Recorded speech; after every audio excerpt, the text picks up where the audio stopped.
One of my favorite tribes to work in the Rhythms of the Earth project was the Karbi tribe from Assam. They have a Far East vibe going on with their music. Here is a percussion called Cheng Pi that they play, along with a bell.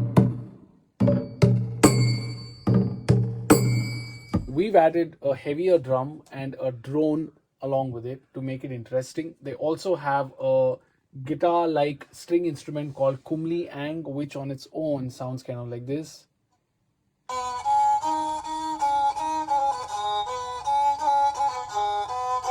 Looks like a guitar, but it's kind of bowed.